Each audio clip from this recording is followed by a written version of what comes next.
Welcome to this edition of the High Strangeness Factor on the Paranormal UK Radio Network.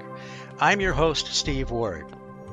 On each episode of the High Strangeness Factor, while we explore all aspects of the paranormal and the unexplained, we put a special emphasis on the parallels and underlying patterns that seem to lie beneath the surface of all of these mysteries. Okay, tonight we've got a really special guest that I'm really looking forward to, and without any preamble, we're going to get into it. UK-based author and researcher Nick Hayes has spent almost 10 years photographing and filming in the infrared and the ultraviolet parts of the electromagnetic spectrum, documenting the strange invisible life forms, craft-like objects, and other phenomena that appear to be existing just beyond the range of normal human sight.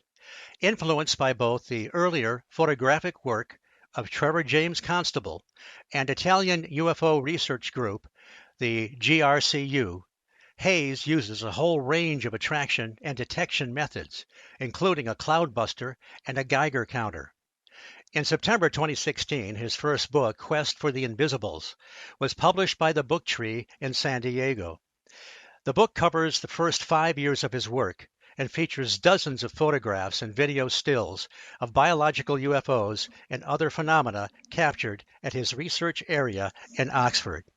In 2017, he launched the Quest for the Invisibles website as a platform to present new evidence, and video footage can also be seen on the Quest for the Invisibles QFTI YouTube site.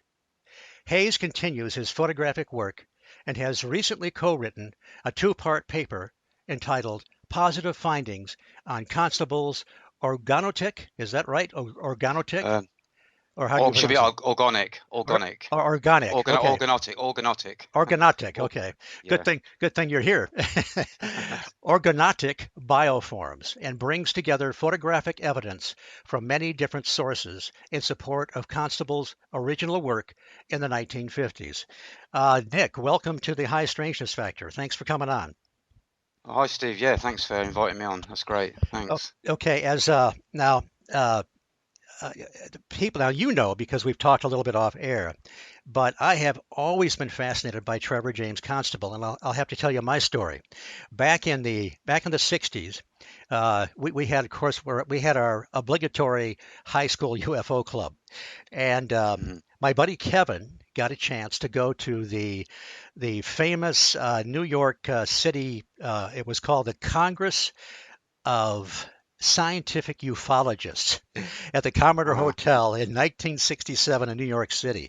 Now, we were in, I think, maybe their first year in high school, and his mom was kind enough to offer to take me. However, my parents didn't want me running around with Kevin's mom in New York City, I guess, and never having been really out of Michigan at the time. So I had to live vicariously through Kevin. But Kevin worked with Saucer News, was the magazine that sponsored it. The famous James Moseley, who is known in saucer history, and so he came back. Kevin came back with a bunch of loot. And one of the books was this crazy book that I didn't know what to make of, called They Live in the Sky by Trevor James Constable. And I'm looking at this, and he's claiming that he has photographed these critters, as he called them, in the sky with infrared photography. And at the time, I didn't know whether he was a charlatan or crazy or what was going on. And even years later, when I read his follow-up book, The Cosmic Pulse of Life, he left some of the high strangeness behind. And we'll talk about the channeling that he did a little bit too, just to give people an idea. But he left a lot of that behind and seemed to think better of it, of what had happened there. But still, I didn't know what to think of him. But finally, in about oh, 2003, I think it was. I started hearing him interviewed on the radio. And I thought, well, this guy isn't crazy. He's as lucid and as rational and intelligent as anybody. And also, I find out that he was an aviation military historian. Wrote That's maybe right, yeah. almost a dozen books. So anyway, that's my introduction to Trevor.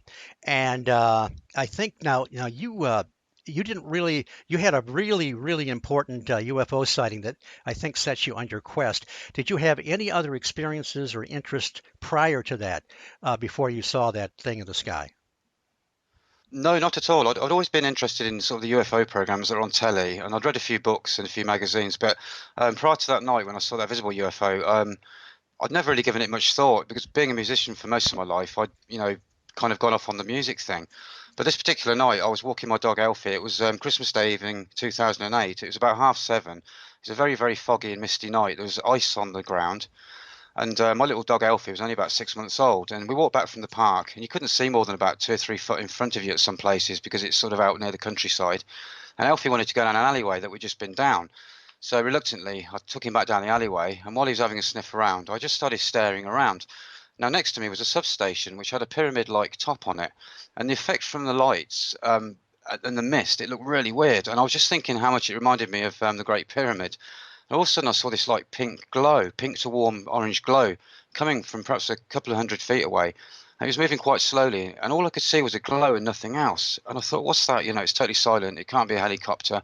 Anyway, I stood there, and it seemed like it took an eternity, but eventually got nearer and nearer. And every now and then, as it entered a thinner pocket of fog, I could sort of see this spinning top shape, like with domed front, top and bottom on it.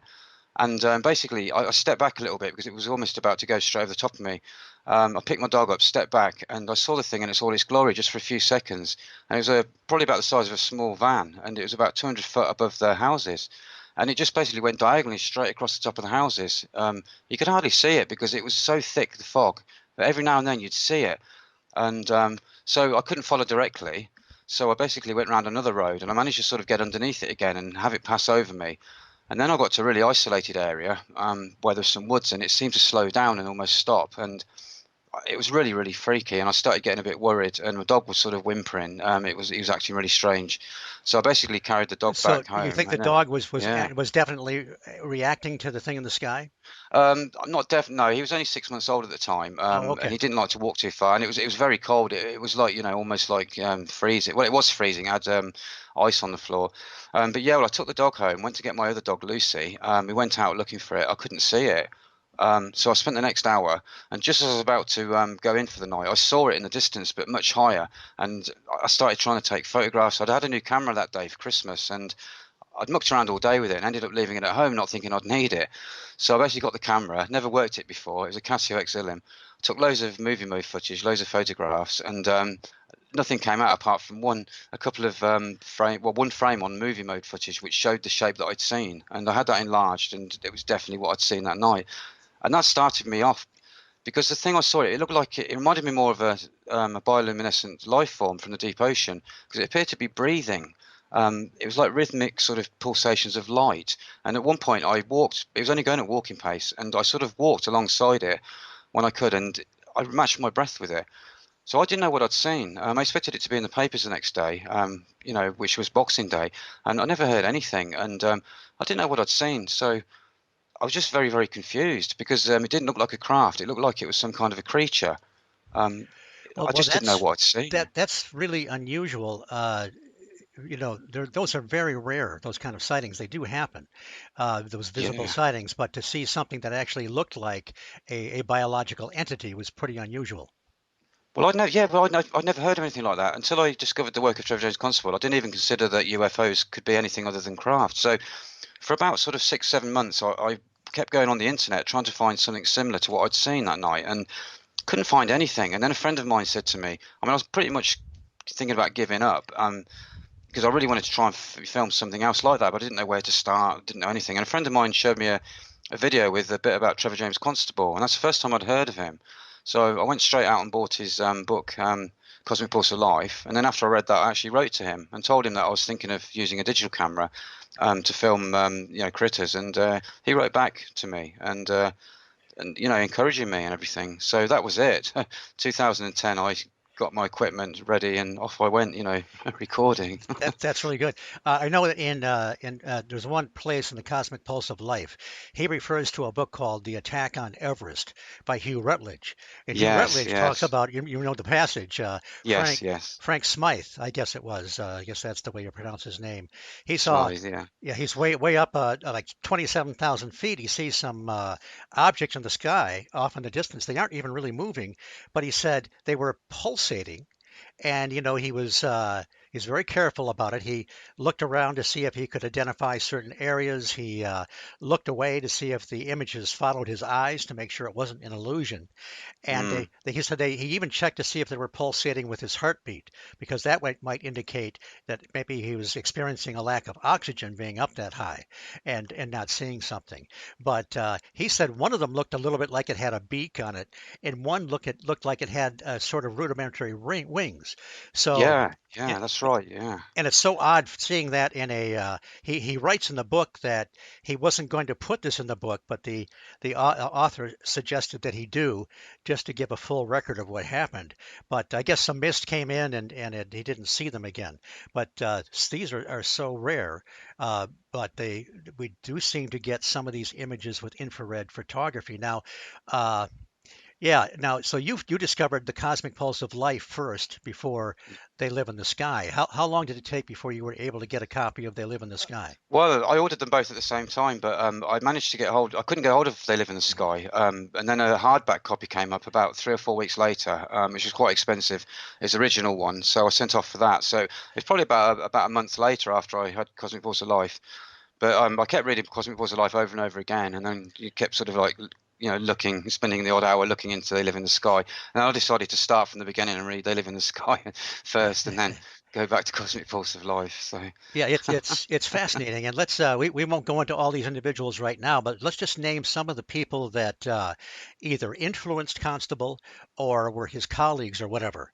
I mean, you have Wilhelm Reich, who is the discoverer, whether you believe it or not, of orgone, which I guess you would call orgone is sort of like the idea of the life force, isn't it, or the that's ether right. Yeah, somehow? Okay, but he invented yeah, what we call the cloudbuster, which we're going to get into later, and that's where Trevor got into weather engineering.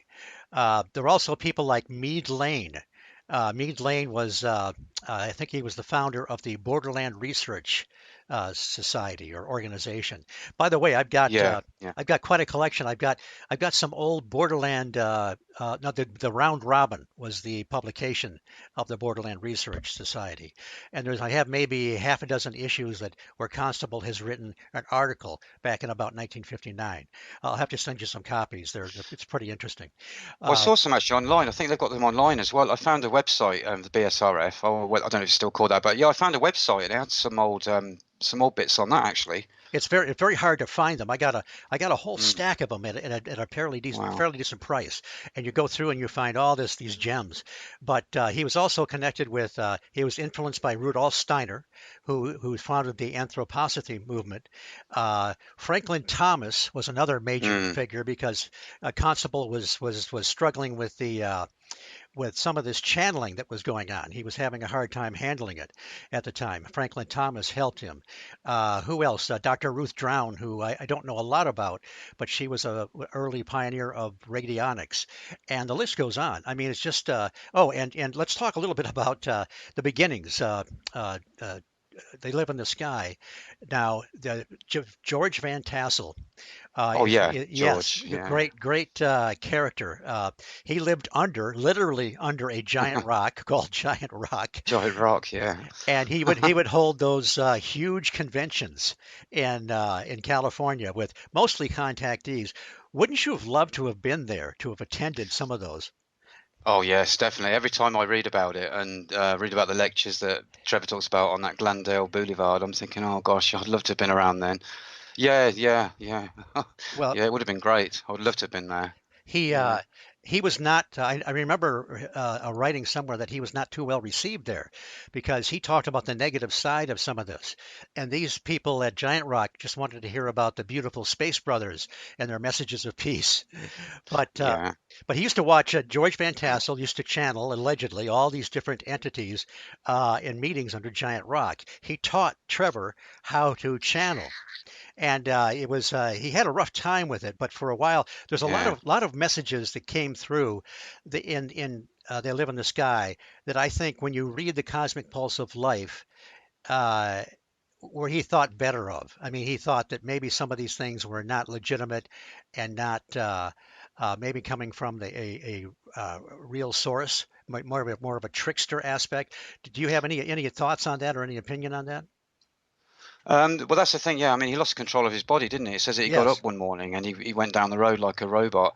But yeah, I mean, I've always been very sort of careful about that. After I read, some of the things that Trevor had experienced. I mean, he channeled Ashtar, didn't he, and another being as Yes. well. Um, but I found it very interesting. But I took a bit of caution from that. I think I mentioned that in my book Quest Invisible. So I mentioned a bit about Trevor losing control. But yeah, it made me very cautious after reading that, because at first I was thinking, oh, that's great.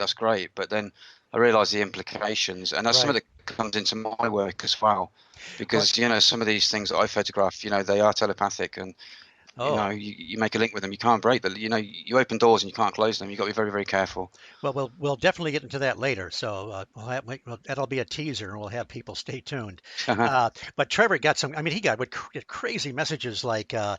You're familiar with the Darrow of Richard Shaver fame. Richard Shaver was the guy that claimed he was held prisoner in the caverns for 7 years, and by the evil Darrow. Okay, well, that's a Yeah, whole yeah, other amazing stories published at Ray Palmer. That's a whole other ball game. But he. Trevor asked Ashtar, and everybody has channeled Ashtar, I think, but he asked Ashtar about the yeah. Darrow, and he said, "Well, there's no more Darrow, but they've all reincarnated into scientists on the surface." And I'm thinking, well, that doesn't sound very good. But I think there's when I just actually reread some passages in Cosmic Pulse of Life today, and it seems like he was very dubious about some of the messages. He stopped that channeling. I don't think all channeling is created equal. I think there may be some that come from a higher vibration. I'm not no expert on it, but the other thing is that I have some fascinating correspondence between Gray Barker and Trevor James Constable, and most of it took place when Gray Barker was taking over of Saucerian Publications. He was taking over the publication of They Live in the Sky way back in about 59, early 60s or whatever. And Yeah. it's interesting, but there's a lot of asides in there. And you find out a constable who he thought very highly of Van Tassel earlier, but later on he thought that Van Tassel, if you read this correspondence, was being duped by, I forget what he said, false spirits or mischievous spirits or something like that. So it's very interesting to see the progression of him. Uh, but anyway, we'll get a little bit more into for the people that are listening. This whole area when Constable and who was it? James Woods, James or Yeah, Dr. James Woods. Doctor? Yeah, yeah. When they, do you want to talk about that a little bit when they first went out and did some of their research? Well, that's right. Well, basically, Trevor James Constable first became interested in UFOs from a lot of the books that were around in the 50s, and he was very particularly interested in cases where UFOs had been picked up on radar but not seen by anyone. Right. So he realised that radar operates in the area that borders the infrared. So that's why he began looking in the infrared. But yeah, in the summer of 1957, Trevor James Constable and Dr. James Woods began driving at night to a remote area in the Mojave Desert, somewhere between Yucca Valley and Old Women's Springs, where they'd set up camp ready to begin their work at first light. At the time, they had standard cameras loaded with infrared sensitive film, and they were using, although sometimes they didn't use a filter, but a lot of the time they're using a 870 nanometer infrared filter. But what they do the star exercise as an attraction method to attract any potential UFOs to their position. Let me just stop you there for a second. The now he mentions a guy named Ernest Lear, that wrote Man or Matter, and it talks about the visual ray. Is the visual ray idea, do you know, the same thing as the star exercise? He, No. That's okay, no. The visual ray is how he. Yeah, you can pick them up with the visual ray. Trevor used a technique for seeing the invisible by relaxing his eyes, and okay.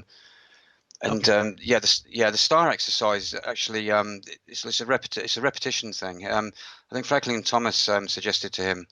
Um, no, it wasn't Franklin Thomas, was it? No, it suggested to him that he should perform cyclical cyclical repetitions of the star exercise. Who was it? Yeah, it was Franklin Thomas suggested it to him. Yeah, because he didn't know how he could try and attract the UFOs to his position. Was that So where you, when you see the pictures where he's standing up on the rock and putting his arm out or something like that? Or is that yeah, that's right. okay? Yeah. All right. You stand in the star position. Yeah. I mean, it's an esoteric procedure by which the whole body and its life force can be strongly energized. And performance of the exercise is thought to send a regular pattern of bioenergetic pulsations into the ether, which was what he was hoping would attract the UFOs. So he would stand there doing on the rock with in the star shape, and then Dr. James Woods would act as a photographer. But Trevor also had a camera, at the ready as well.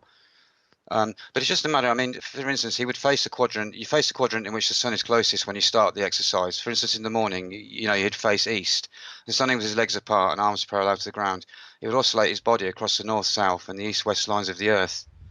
And it was a matter of going round, like facing east and oscillating yourself across the north-south line, and then facing west and oscillating yourself across the north-south line, and then facing north and oscillating yourself across the east-west line, and then facing south and oscillating yourself across the east-west line. And you do 100 repetitions of those at a time, and that's the attraction method he used. And do you have, is there a certain state of mind that you hold when you do that, or is it just mostly, you know, motor manipulation?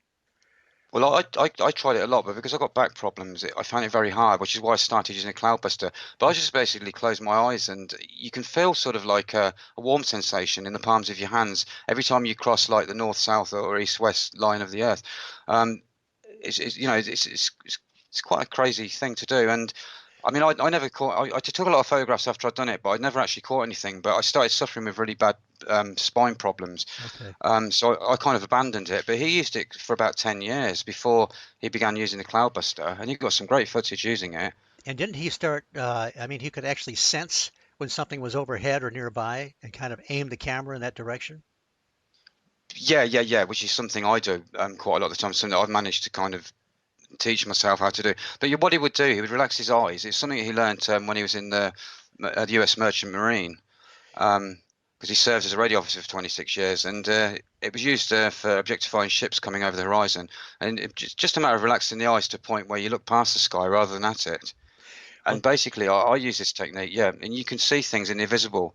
You can see flashes of light, or a difference in a shimmering variation, say, to the otherwise blue sky. So uh, you get that is what he used, oh, does and it then he'll take, take photographs in that direction. does it take a long time to adjust to that? I mean, to develop that ability? Yeah, I think everybody can do it, but it's just a matter of just practicing it and practicing it. But I began using a Geiger counter in the end as a detection, a way of detecting. I just found it was a lot easier because the sky in England, you don't get many blue skies over here. I Yeah. mean, it's been very hot recently, but it's normally cloudy. So it's very hard. There's so many clouds in the sky. It's very hard to concentrate. So this is why I started using a Geiger counter, which is what I got from the GRCU, learning about the GRCU in Cosmic Pulse of Life. They use And, Geiger counters, so and that's why I started using one. and Yeah. how does that register on the Geiger counter? What do you look for? Well, basically, I've set the Geiger counter. The Geiger counter reads permanently, and normally it measures about zero point 0.09 microsieverts per hour, up to about 0.12. Now, I set mine for 0.20, which is a lot higher than the background radiation, and I set the alarm on it to vibrate. And basically, as soon as the reading goes over 0.20, which is sort of quite high, um, basically I take photographs in the direction that I'm holding the Geiger counter. It takes a bit of practice, but after a while, you tune in with it. And I've taken some great photographs like that. And that's all I use at night when I go out with the infrared camera. I just use the Geiger counter, and the moment I get a hit, whether it's at ground level or above me, I just take photographs in that direction. That's Um, well, that's really interesting. Now, are they? are these things literally giving off some kind of radiation that could be harmful if people were too close and exposed a long period of time? I believe actually that it's some kind of organotic charge. Oh, okay. It's an energy they're giving off because sometimes Trevor and Bocconi found that sometimes these biofilms would imprint themselves onto the actual film without them even taking a photo, sometimes through a closed shutter. It's a particular type of energy. It's a very strong energy they are. But I think it's orgone energy that they're made of. And I think that's what the Geiger counter is picking up on. Um, So the ethers or the life force or however it's not well defined sometime, but it's something. So you don't think it's like actual radiation decaying isotopes or anything like that, but it's I something different. I think yeah. I looked into a lot of different things and I thought, well, perhaps perhaps it is harmful because there are some quite high readings. But then um, I've come to the conclusion now that it's probably the excited orgone. It's the energy, their particular energy they're made of. When they come into the infrared, you see, you've got to realize some of these things, although the infrared is invisible, when I film things in the invisible, these things go into the invisible from somewhere else a lot of the time. They're not always visible in the infrared. And a lot of them are only visible if they're lit up by sunshine and reflecting it or from an infrared light source. Do uh, do they change colors as they move in and out of the visible? Is there any And color then, change that you well, I noted don't about? really, not that I've noticed. No, no. When I film in the infrared, it's normally just a black and Oh, white that's right. film that You're I'm not going doing. to see it anyway. Um, No, no, It, not in the infrared. When I film in the ultraviolet with a camcorder, I do set the white balance and I muck around with things, and I can get sort of quite a nice picture that's not just like black and white. I can bring a bit of color into it, but that's a type, it's a totally different type of. Well, that's on the actual movie camera, on the video camera. So I get a bit more color in that. But these things do change their form. They do change, between frames sometimes. John Keel, who I have followed, I think John Keel was way ahead of his time. And Oh, definitely. Yeah, of course, those that don't know, everybody that listens to my show knows I'm talking about Keel all the time. But he was the author of the Mothman Prophecies, and in his yeah, book that really changed my thinking was UFOs Operation Trojan Horse. He talks about, he hypothesizes the superspectrum that most people don't see, and he talks about the uh, the objects sometimes phasing in and out of our reality, going through the color spectrum. And so, as they become visible, what is it? Red is the first band on visible light. I yeah, don't know, but and then it yeah. goes Red through borders the infrared, yeah, up right. to So violet, and then it's you've got the ultraviolet. right, and then you've got kind of the same idea. So what was it? How did you proceed? You read Cosmic Pulse of Life, you read They Live in the Sky, and thought that you were going to do this yourself. What kind of steps did you go through to develop the skill really of capturing these images in the sky? Well, it wasn't easy. I read the book and I thought, here we go, and basically, luckily for me, I've got quite a big garden and it borders some other land. So I decided to sort of use that as my research area. And I used to go out and walk along an old railway line. But what I used to do when I first got my infrared camera, I'll just go out and stare up at the sky, just take hundreds of photographs. And I kept noticing tiny little things quite high that looked like spheres and various things. They're only in one shot. So I started thinking, oh, I've got to try and attract them a bit nearer. So I kept thinking, oh, I'll build a cloudbuster, so basically, I found some tubes that are in my sister's garage that she wanted to get rid of, some metal tubes. So I built a cloudbuster and used that as an attraction method. But for months and months, I didn't capture anything. I was just about to give up. I was out there for 7 hours a day sometimes, 3 or 4 days a week. I Wow. took well, not millions, thousands and thousands and thousands of photographs. Didn't catch anything. And then on one day, I thought I'm going to take three more shots for luck. And I took some shots, three shots exactly where the cloudbuster was aiming. And on the middle shot, there was like a critter-looking UFO with a hole through it. And it looked very much like one in Trevor James Constable's book, but it was quite small and very high. And that I knew then and there that I was onto something. So I just developed it from that, really. I started trying different techniques, filming a lot lower in the sky. And of course, I started filming in ultraviolet with a full spectrum camcorder with an ultraviolet filter on it. So I'd film in infrared and ultraviolet together, or sometimes ultraviolet and infrared. I've got an ultraviolet and infrared filter, and all in one. So I use various different filters, and it's just a matter of it's all trial and error, to be quite honest with you. But over the years, you sort of tune yourself into it. You become tuned into it. I think it's your intent as well. A lot of these things appear for you. It's almost like they know you're looking. Um, and that's true of the amoeba, the large amoeba bioforms that I filmed that are on the paper. I mean, they were a last minute addition to the paper, and my dream come true, capturing something just the same as Trevor had captured back in 1957, a huge amoeba, and then getting the bonus of the blue amoebas, a week later. Yeah, So I think you're right. I think intention has a lot to do with it. Now let's just talk a little bit about Wilhelm Reich. Uh, he actually studied under Sigmund Freud for a while, and mm, he had his own ideas, but well, we can't get into it too much, and I don't really understand it too much, but he felt he uh, discovered an energy that he called orgone, which, as we mentioned before, is essentially the life force or the ethers or whatever, and that he could build these organic accumulators. They were wood on the outside, metal on the inside, would track the mm. orgone and so forth. But there was also that was OR was a symbol for that. DOR was deadly orgone, and I forget exactly what happened there to make it deadly, but he got this concept of the cloudbuster, which, as you say, is a series of metal tubes. And don't they come to an end where they go to a hose and then go into the water Yeah, source? that's right. Yeah, they're just basically an array of parallel hollow metal tubes mounted on a turntable or some type of sort of pivoting assembly, and one end is grounded into running water, and the other end is directed straight, up towards the atmosphere. And its use magnifies the differentials in primary orgone energy field that they say underlies the atmospheric movement. So this is why it can get rid of clouds, Uh, um, and also alter weather patterns. right.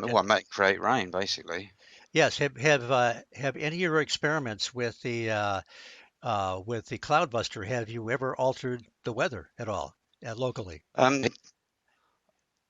To be quite honest with you, I had a funny thing happen one day where a cloud suddenly appeared. Just one cloud, this like dark looking cloud appeared and off it went. And it was a completely blue sky. But no, I've not really noticed anything Okay. like that. I mean, it's not like I'm out there, permanently. I mean, I pack it away when I've finished. I perhaps use a cloudbuster for perhaps sort of like 4 or 5 hours nowadays, and then I probably won't do it for another week or so because I'm trying different types of photography, like nighttime stuff and long exposures, and trying to capture a lot of stuff at ground level as well. So I'm just quite busy, really. Have you ever read Contact with Space by Wilhelm Reich? No, I haven't actually. No, a It, friend of mine offered to lend it to me, but I haven't read it yet. No. it's actually finally become available for about $35.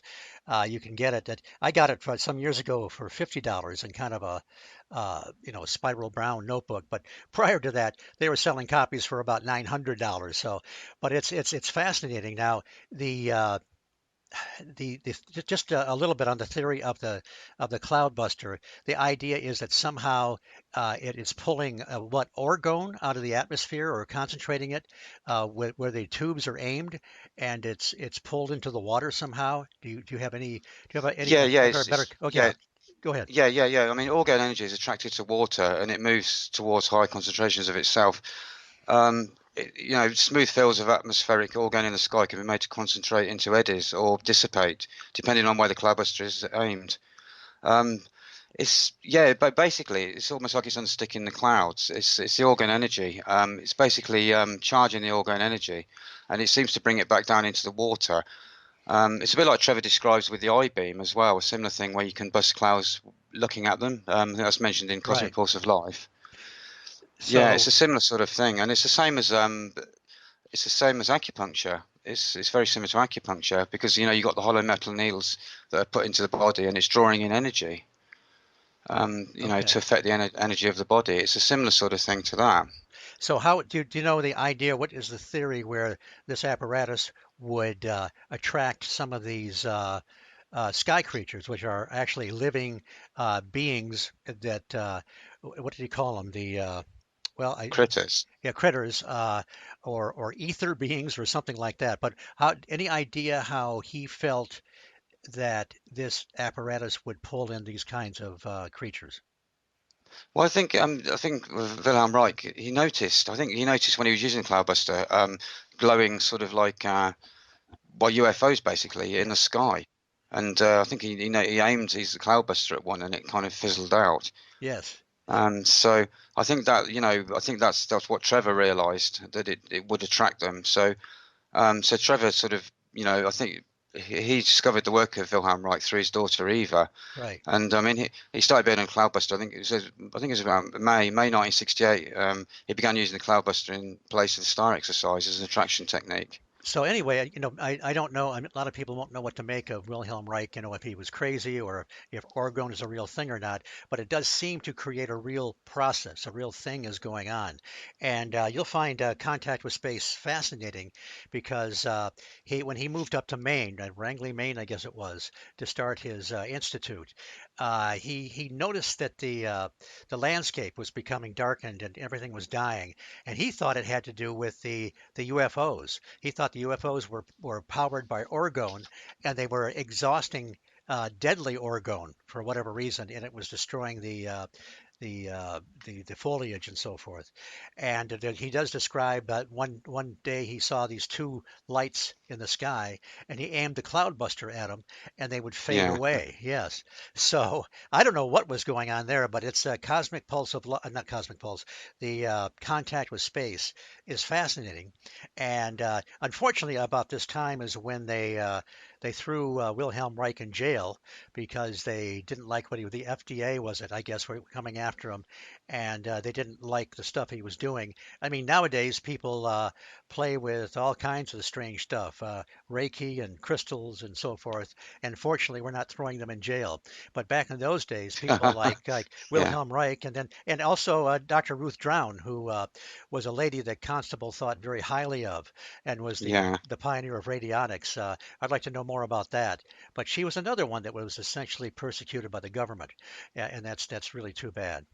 But so so you that this was what started the process, and how did it in the early days? You've been doing this for about 5 years. Well, at least your first book covers the first 5 years. The first So 5 years, yeah, yeah, yeah, yes, that's from that's from early 2010 when I very first started filming, and it goes right up to about September 2016. No, 2015. Summer 2015, I finished. I decided to write the book. Yeah, I took a break after 5 years of continual filming. you know, and that includes like well, I basically started looking into the ultraviolet a bit more than the infrared because I found I could record things at lower altitude in the ultraviolet and very, very strange things that I didn't seem to be able to film in the infrared. So I've just been experimenting, like kind of making my own rules up as I go, really. well, Um, that's how many people? I guess there are other people that have done this, but we don't know about them. Nobody else has written a book really. There was the that Italian group. They, I guess, got some remarkable uh, results. And what was their name? The G. the GRC, yeah, that was Luciano Bocconi and the GRCU group. Yeah, they were an Italian research group based in Arenzano, Italy, and they had some 25 members in their group.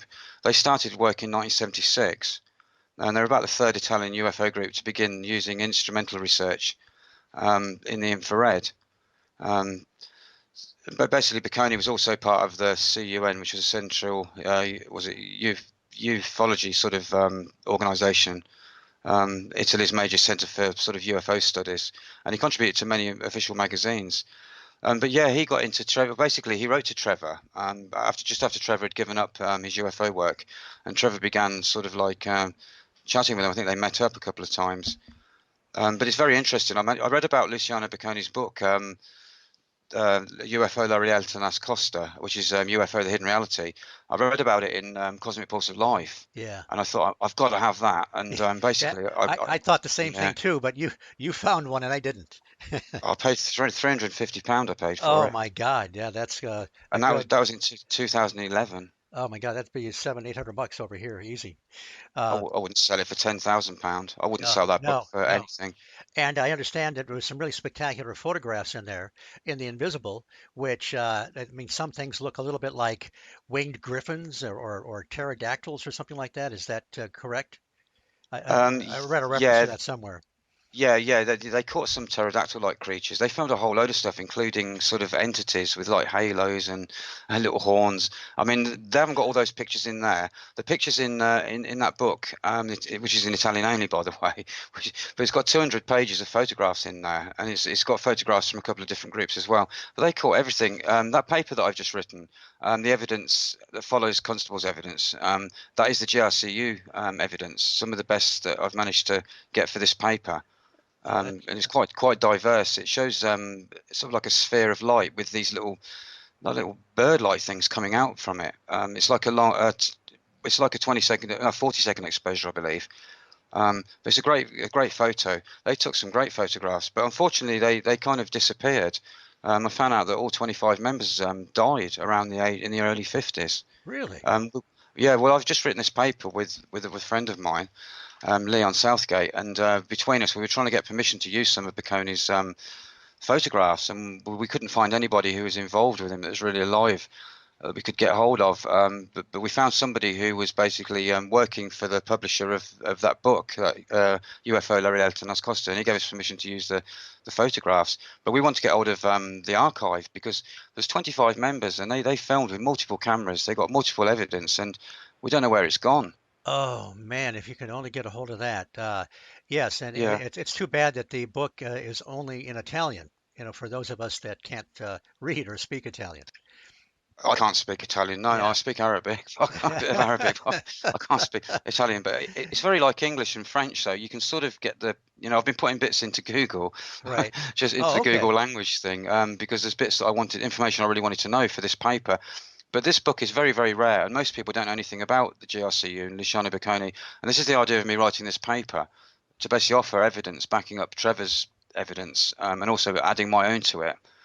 So this is the whole reason I want to try and get Bocconi's work out there, the GRCU work, That would be and phenomenal. keep supporting Trevor's work. So we've had paper 1 published. Paper 2 is going to be published in another 2 or 3 weeks. So So, yeah, no, I've got to keep pushing the work out there, you see, because my work is all the time. Everything I capture is just adding to to what they've got. Which is great. It's just more evidence that confirms that Constable was bang on with his work. and eventually you expect to put out another book? I shall do. I'm slowly working my way to another book called Hidden Reality myself, but Okay. it's just very time consuming. I mean, obviously I've got a couple of dogs that do dog walking, Oh yeah. and I'm pretty obviously I struggle a little bit because of my back, but it takes a lot of time looking back through video footage, and I find my eyes are getting a bit worse for wear as I'm getting older. I had to start wearing glasses a couple of years ago, Yeah. from all that sitting there looking at the footage. Because some of these things I'd capture, I'd film for 2 or 3 weeks, right? I'd be doing it at 25 frames a second or 50 frames a second, and I'd get something on one frame. One Oh. frame. I'm recording at 3,000 frames a minute. You get something on one frame, and Oh I'd my sit there God. for weeks. Weeks. Some of those pictures in my book, they were just on one frame, and I had to look through perhaps 30 hours of footage. At 25 or 50 frames a second just to get those images. Now, as we know, It was hard work, I, really, I, really, really hard work. no kidding. I think I'm not sure that I could persevere like that. Um, Now we all know about Jose Escamilla, who brought up the idea of rods at first. He was getting these images of sort of these elongated things flying in the air, and then somebody came out and demonstrated that some of them were in fact insects or birds. I guess flying at a high speed or versus the shutter speed or whatever, they would Yeah, yeah. give that illusion of kind of an elongated streak. Uh, Well, but that's right. Yeah, but I think yeah. Escamilla said that if you get up to a certain shutter speed, there's nothing that's supposed to be it's supposed to capture everything. So if you're still getting some kind of a in quotes streaking or something, you still must have some kind of unknown. But I was going through your literature and so forth, and you've captured some of those images that are just insects or birds or whatever that look distorted.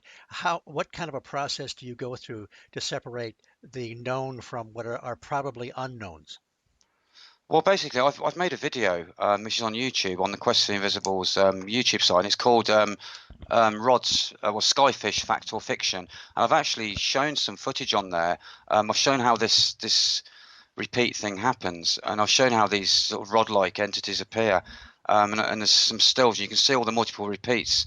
But I found that it only happens when these insects are within a couple of feet from the camera. You basically, they look really, really big, although they're very tiny, and you get multiple repeats depending on how fast they're turning. And I've done a video all about this, and then I've actually put some pictures of actual proper fish light forms that I've photographed, well, that I've filmed in ultraviolet, which are definitely, not insects. But I basically film with multiple cameras. I use a camera filming the visible spectrum, and also film in the infrared. So I look back through the footage. But I started catching a lot of insect things at first, and then I soon realised what they were. So I set about filming them on purpose, getting as many examples as I can, and I put together this film, Skyfish Fact or Fiction, just to show people how this thing happens with interlaced videos, because of the speed. I've shown how this whole thing happens, where you get multiple repeats, and I've kind of explained that. But I just use a normal camera as well, recording in movie mode. I record the exact same scene, or I use a CCTV camera. And these things that I capture, they don't appear in the visible spectrum at all. So you think that there's no doubt there's a clear distinction between something that is truly unknown and the illusion we get with some known things like insects and birds. oh gosh, yeah, yeah, Okay, yeah. okay. The rod thing is real. There are skyfish, or rods, whatever you want to call them. There's been loads of people recorded these huge, like missile-like skyfish, or rods, whatever you want to call them. They look like torpedoes or missiles.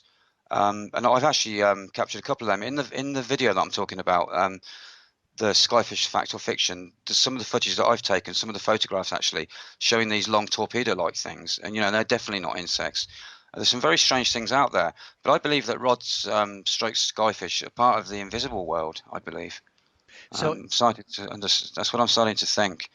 But they're okay. very real. But you just got to sort through the insect stuff, and a lot of people were taken with the stretched insects, thinking they were rods when they weren't.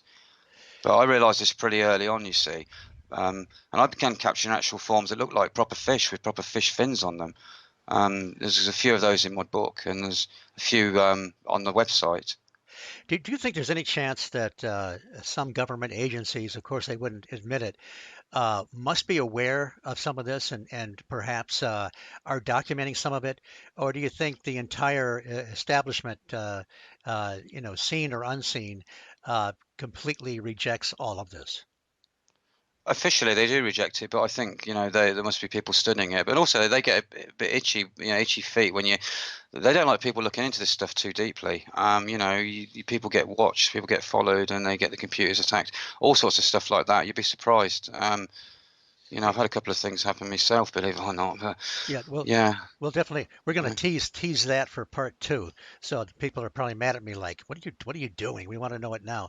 But yes, and it just seems like that's a common thing where uh, the elites, or whoever that is, it seems like they want to keep that knowledge for themselves and don't want to share it with us, the great unwashed. And that seems to go across the board with all kinds of esoteric knowledge and UFOs, cryptids, and so forth. So it just doesn't seem logical that they could be completely unaware of this, and that there may be, you know, halls in the government somewhere uh, where people are actually documenting some of this stuff themselves and may even know much more about it, but they're just keeping their lips buttoned. Um, so just tell us a little more about the early days when you were first discovering this and developing your process. What was that like as time went on? Is there any other significant events that happened very early on in your research? Well, basically, I started for a long time. I was capturing sort of little things high in the sky, nothing that I could really put in a book or anything. But I kept noticing I was catching these things that looked a bit like butterflies, but they were spinning instead of flapping. And it's what I've come to call the spinning jennies. And I filmed lots and lots of footage of these things, and I started really looking into what they were.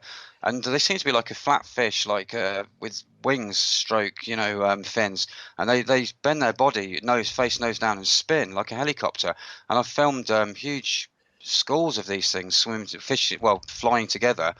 And I've caught these other things which are called the plasmatic gliders, and they were about the first two things that I managed to film. And they were attracted to the cloudbuster. I only filmed them whenever I had the cloudbuster aiming above the huge trees at my research area. And I did different movements on the Cloudbuster, and it seemed to attract them. They're very strange looking things. I've got footage of these things actually flying on my YouTube, Quest for Invisible's YouTube channel. There's actual live video footage showing these things flying across the tops of the trees, and they spin round. And these were Very unusual. invisible to the naked eye? Very, yeah, totally invisible to the naked eye. Yeah, they appeared in the infrared. I've never caught them in the ultraviolet, but they're in the infrared. These plasmatic gliders, they're like a fluidic piece of paper that can change its form. It can form into like a paper aeroplane type shape, or it can spin, or it can basically just flow, or it can fold itself into 2 or 3 pieces. Very strange looking things, but I filmed quite a few of these. I've got some great footage of these things, like flying in groups and flying together and doing all sorts of like somersaults and things, like they're showing off for the camera. And that's on the YouTube, the Quest Invisible's YouTube site. Um, Um, oh, go ahead. so yeah, I started. So I knew definitely that I should start filming lower at the sky. So I started filming much lower, just above the tops of the houses, rather than right up in the air. And I found that I was filming a lot more things, um, which is why, especially in the ultraviolet, I started filming using the sun obliteration technique in the ultraviolet, and I caught some great stuff. Some of my best footage is from the ultraviolet. And that makes up quite a lot of my book, Quest for the Invisibles. But I've got some fish-shaped forms, some of the forms that don't make any sense at all. Some of them are just like spinning energy. There seems to be a whole load of different things that are existing. It's just almost like there's loads of different levels going on at the same time. Well, I guess maybe Around it, us. it would make sense if you've got sort of not strata exactly, but you go deeper and deeper into the ocean. I think there are certain creatures that would not be able to rise to the surface because of the pressure, lack of pressure. They might possibly explode. I wonder if that's the same thing. I don't. Maybe these things they don't even react to air pressure. It almost seems like some of them just sort of filter through it like it's not even there. But with the way you describe Mm. these things, it almost sound, you can just imagine a myriad of all kinds of different, let's call them undocumented critters, flying throughout the atmosphere that virtually nobody knows about. Oh, definitely. Yeah, yeah. Well, that's the thing. That I've filmed so many different types, especially of fish-like forms, and I've caught the same ones over and over again, and they still keep the same shape. They still look similar. This is the thing. There's all sorts out there. I mean, obviously you've got entities as well. I mean, I've filmed quite a few entities, like well, ghostly type, paranormally type entities as well. I filmed some very strange things, even like invisible mists, glowing invisible mist. I filmed, which is on my website. And that was really strange. I was in the middle of this wooded area, and I suddenly got a hit on the Geiger counter. Took a photograph took a couple of photographs in total darkness. And in one photograph, there's a luminous mist which is lighting up everything, sort of right next to me, moving through the woods, and you can see it's like fluidic and dripping off the leaves Aha, of the really? trees. But it's Yeah, not, it's on the website. but it's not But it visible was at it, all. it, It's I saw nothing. It was right. even lighting up the leaves. The infrared light was reflecting off it. And of course, I filmed stuff at my cat Roy's grave. I don't know if you've seen on the website. I filmed an entity coming straight out of the grave, a snake-like entity. Um, I filmed a whole load of strange stuff like that, Yeah, ground level. I heard you talk about that incident, which is really creepy, and I'm not sure. I'm not sure that I would connect it directly with the cat, although wouldn't know. Uh, but I don't know if you know who Rosemary Ellen Guiley is. Great researcher, written just dozens and dozens of books, and I know her through the Mothman Festival. Actually, that Uh, connection. Great yeah. lady, and when she's been a good friend. She was out west with Chris O'Brien. Chris O'Brien is the man that wrote. Books on the San Luis Valley, which is one of these high strangeness areas where all this stuff happens. Well, they were out one night and they were in an area where it looked like these snake-like, serpent-like things. They were ethereal. They could see through them. Were coming up Mm, out of the ground and going back in the ground and coming toward them. And yeah. they got a real negative vibe from them. And they got the heck out of there. So I wonder Yeah. if there's any connection at all to what you experienced. Well, it could be, well be, but basically what happened was my cat. I had to get my little cat, Roy, put down. He was a wild cat that I'd taken on, and he wasn't very well. I had to get him put down in the end. And when I got him put down, I buried him, and I went out every night, and I sat there with the Geiger counter in my hand, and I basically set the camera up on a tripod, and I took 15-second exposures. I took about 1,000 over about sort of 2 months, and I only ever caught two images. Every other image was just pitch black. But I asked him if he could give me a sign. All the time I'd say, "Can you give me a sign that he's still around, Roy?" Um, and that was it. I put a model of Bast, the Egyptian cat goddess, on there, and I put flowers on there. And on one photograph, it looks like a plasma burst coming out, two plasma bursts, bright pink, coming out from the gravesite, and one of them looks like it's recreated the flowers that I put on the grave. But no, that's when all the real full-on paranormal stuff started happening in my house. It went crazy for 2 years. Um, Very, very strange time that was, and I got some of the best footage I've ever got. But it was a very unsettling time, and I was sure that it perhaps wasn't my cat Roy. It was perhaps some other thing, because I was in a bit of a state. I was very upset and very sort of low at the time, and I think that perhaps something was preying on my state of mind. Well, Perhaps, understandably so. We've all experienced the loss of pets, and we've over the years we've lost three cats, and it's really pretty traumatic.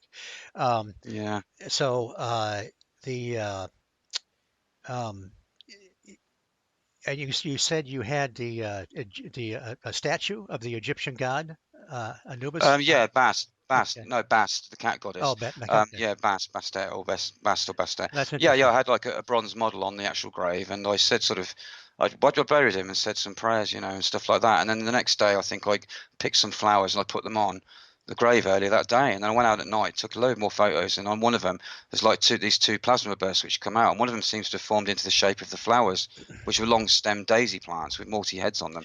Seems to have kind of recreated that. So I thought, well, perhaps that is Roy, saying thanks, But the snake-like entity, it's got scales and a bill. There's a picture of that on my website. It's got eyes and it's almost like posing in front of the camera. The whole site is lit up, and it's almost coming straight out from the gravesite. That was a 15-second exposure.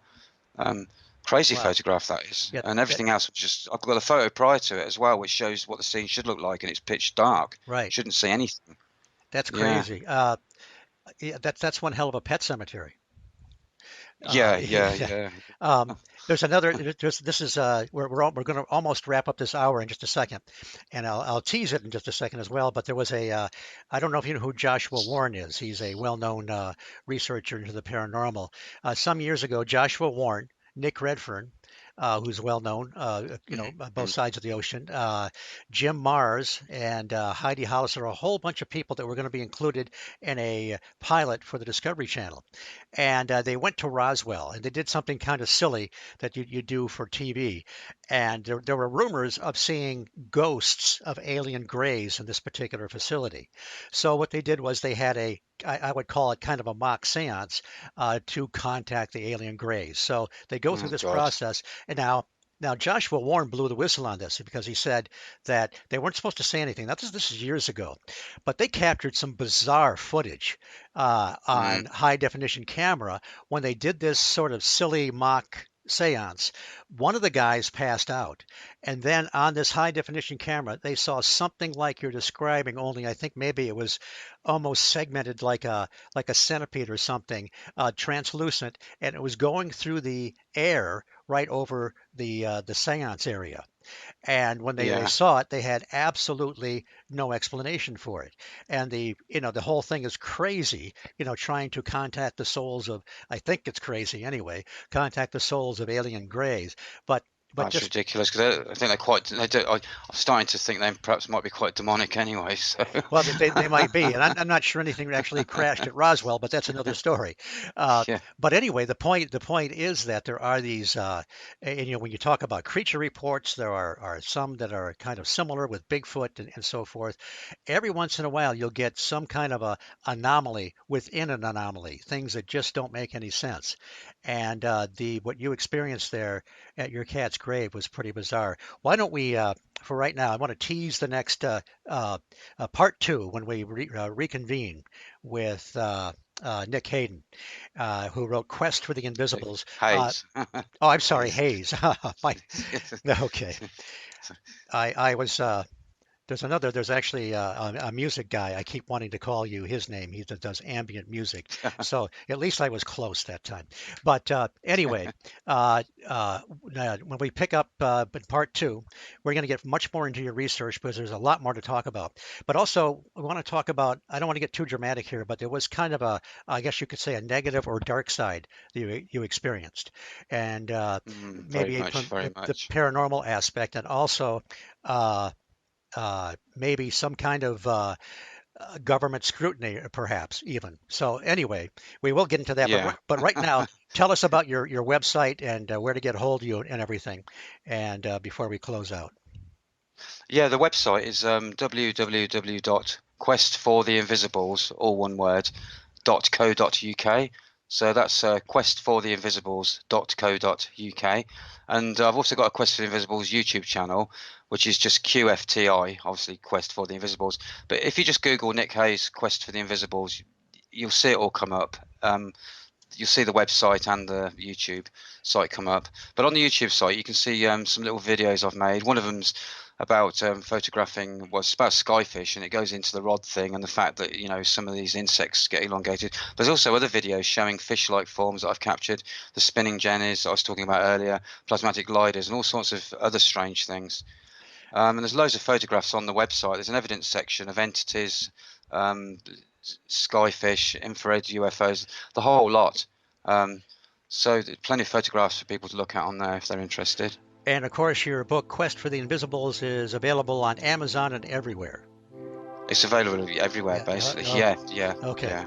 All right. Well, listen, Nick Hayes, I want to thank you for being here in part 1, and looking forward to part 2. And I'm going to do my sit tight. I'm going to do my closeout, and we'll get back to you. Okay. So here we go. You know what? I didn't do my station identification. Oh, well, I guess, this is, people have to know that this is copyrighted by the Paranormal UK Radio Network. The conversation was too engrossing, so I'm going to blame Nick on that. And I also need to thank Irene Allen Block and Nort Johnson, who are our fearless leaders here on the Paranormal UK Radio Network.